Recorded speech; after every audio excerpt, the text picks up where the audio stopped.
네, 안녕하십니까. 안태욱장입니다. 저희는 지금 밖에 나와 있습니다. 청주 모충교에 있는데 일단 삐딱토커님 소개부터 해드리겠습니다. 이상식 충북도의원이 오셨습니다. 안녕하세요. 송상호 오송참사시민대책위 공동대표님 오셨습니다. 반갑습니다. 네.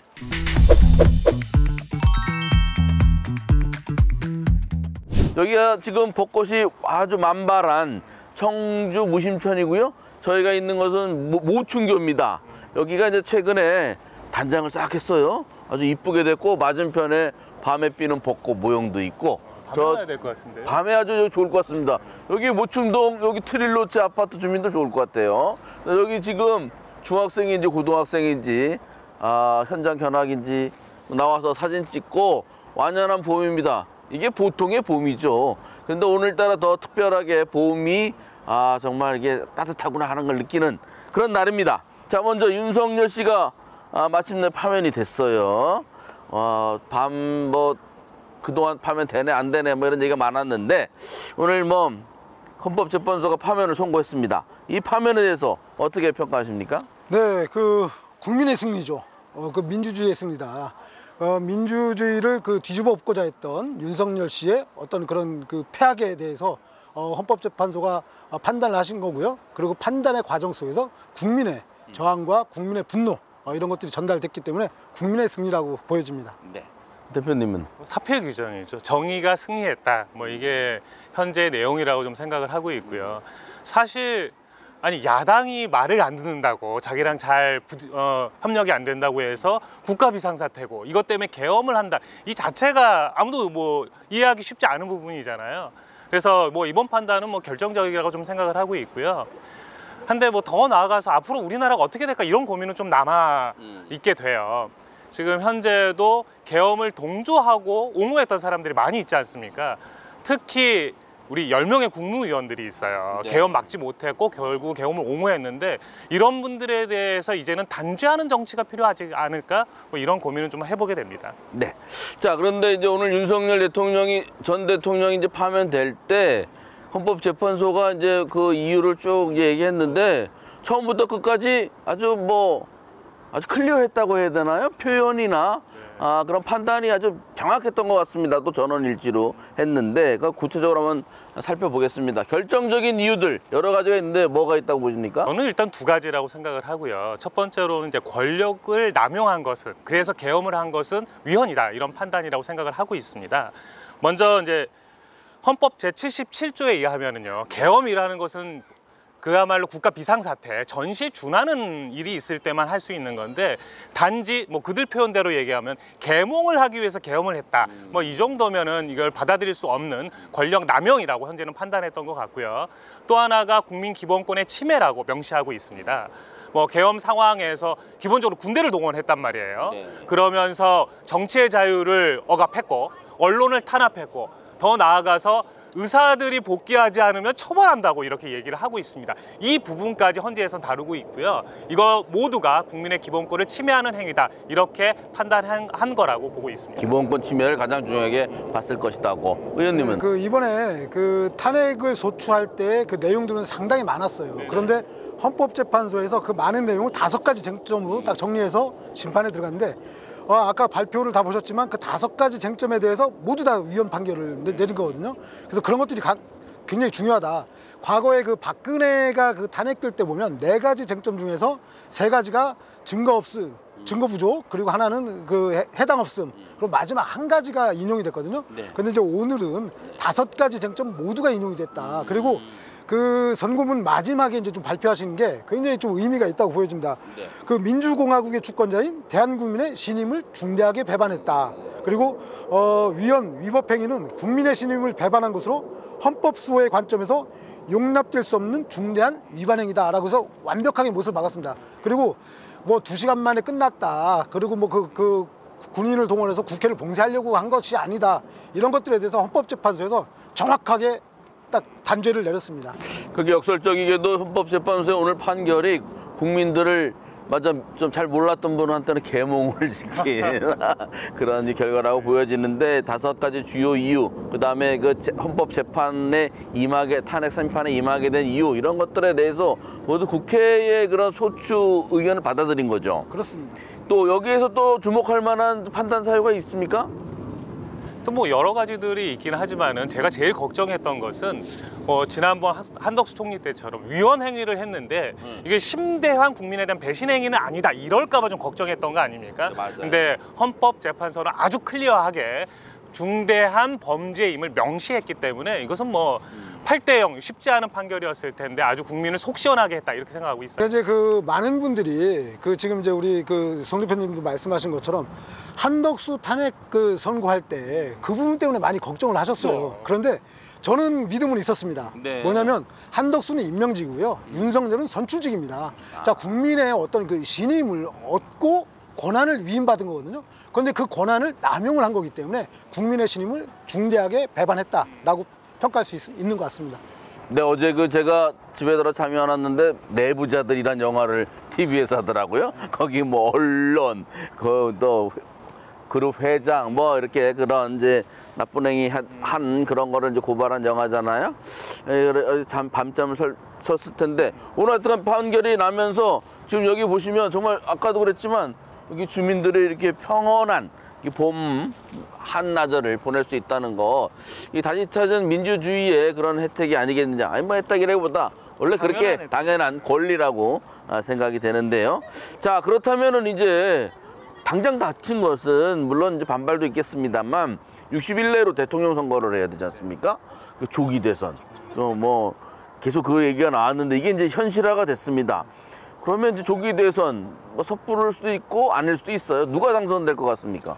뭐 당선이 누가 될 것이다라고 얘기하는 거는 천기누설이죠. 아마 개인적인 생각이겠지만, 그래도 누가 돼야지 이 지금 그 국민들의 그 갈등 이런 것들을 좀 봉합하고 그 어려운 경제 현실이나 그 외교 상황들 뭐 이런 것들을 좀 해결할 수 있지 않을까 하는 믿음은 있습니다. 그러나 뭐 방송에서 누구라고 또 지칭하기에는 아마 뭐 제가 이런 얘기하면 누군지 뭐 다 아시겠죠. 너무 뭐 편안하게 얘기를 해주시는 것 같은데 사실 뭐 이번 대선은 민주당이 압도적으로 유리할 수밖에 없는 상황이지 않습니까? 지난 박근혜 파면 때도 결국은 민주당의 유리한 정치적 국면이 열렸고 뭐 대통령이 됐던 것처럼 이번에도 뭐 그런 흐름대로 갈 거라고는 누구든지 예상하고 있을 것 같고요.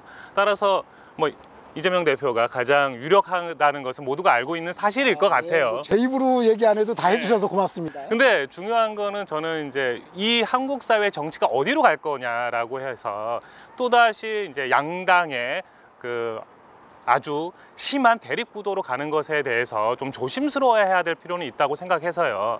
그래서 항상 새로운 진보를 얘기하는 제3의 정치 세력들이 등장할 수 있는 배경을 좀 만들어줘야 되고 계속해서 주목해야 되지 않을까 이런 생각은 하고 있습니다. 근데 이제 그런 실험들이 사실상 지난번 총선 때 있었죠. 그래서 이제 소수 정당들이 많이 이제 좀 그 국회에 진입을 하고 거기서 이제 다양한 논의들, 그래서 이제 사회의 건전성을 좀 찾아가는 그러한 역할들을 하고 있는데 아마 이번에 대선을 통해서 저희 민주당이 집권한다면 그러한 그 영역의 그 폭들은 굉장히 넓어질 수 있을 것이다. 뭐 지난 총선과 관련돼서 좀 이견은 있는데요. 뭐 위성 정당 논란부터 해서 새로운 정치가 이런 식으로 후퇴되지 않으면 좋겠다 이런 의견들이 있는 것처럼요. 이 대선이 이제 단순히 선거가 아니라 새로운 개헌을 위한 시작으로 이렇게 민주당에서도 좀 준비를 하시는 게 필요할 것 같아요.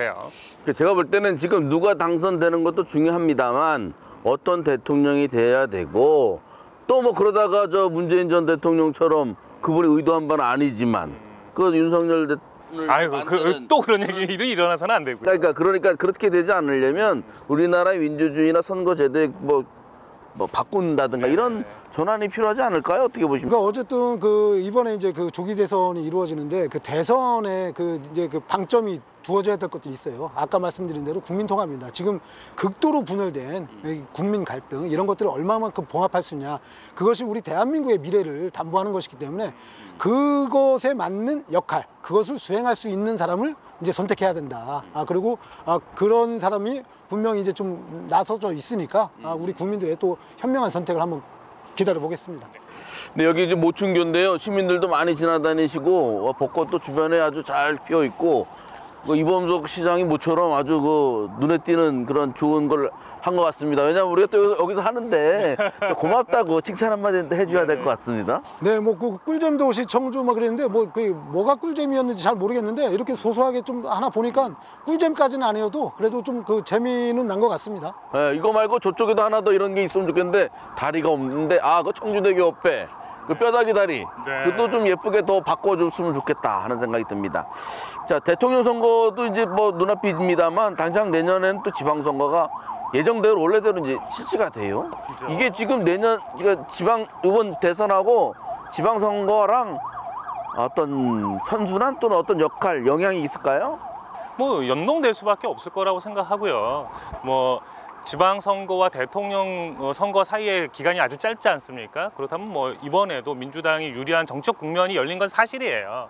뭐 청주시 같은 경우에는 대체적으로 민주당이 유력했던 지역이니까 뭐 말할 것도 없고 뭐 중부 3군까지도 마찬가지일 것 같고요. 더 나아가서는 충주권까지도 저는 이제 민주당에게 더 유리한 이제 정책 국면이 열렸다 이렇게 판단을 좀 하고 있습니다. 다만 이제 남부 3군이라든지 제천 단양 이런 지역이 있긴 한데 이 지역도 이제는 지난 선거 봤을 때 그렇게 격차가 심하지는 않았었거든요. 그렇다면 그 지역마저도 이제는 새로운 정치적 흐름이 만들어질 수도 있겠다 이런 고민들은 좀 해보는데요. 역시 이제 단순히 대선과 총선이 아니라 앞으로 새로운 정치를 얘기한다라면은 새롭게 정치 제도에 손보는 일들이 1년간 좀 준비되어야 되지 않을까 이렇게 좀 생각은 하고 있습니다. 그런데 예를 들어 대통령은 이재명 대통령이 되고 예를 들어 국회는 지금 이제 민주당이 압도적 다수당이잖고. 그럼 내년 지방선거도 뭐 민주당이나 야당이 휩쓰는 것에 대해서 국민들이 좀 저항하지 않겠어 심리적으로? 그게 이제 그 과거에는 어떤 그 균형의 그 정치 이런 것들을 좀 그 국민들이 그 많이 기대를 했었습니다. 그리고 이제 그렇게 실천을 했죠. 그런데 이번에는 그 정당에 대한 그 호불호가 명확해졌을 것이다. 뭐냐면 정당은 정당이 가지고 있는 가치와 철학이 있어요. 그렇죠. 그리고 그 가치와 철학을 통해서 정권 획득을 위한 거에 정당의 목적이거든요.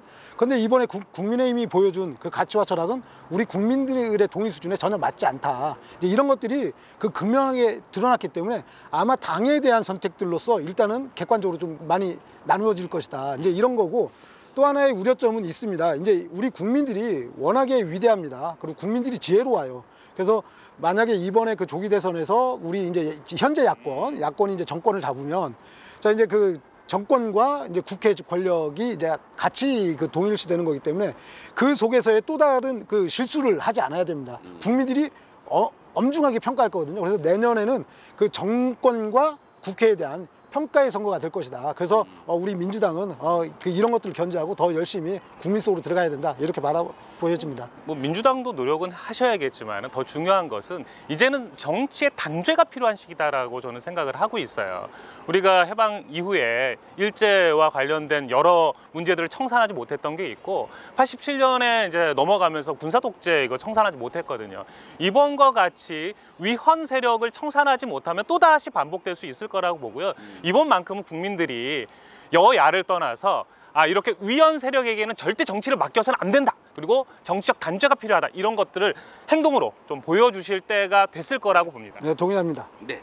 자, 그러면은 이제 좀 또 지역 얘기를 좀 해보겠습니다. 오늘 이제 윤석열이 파면이 되고 나니까 이제 자치단체장들이 입장문을 이제 발표를 했습니다.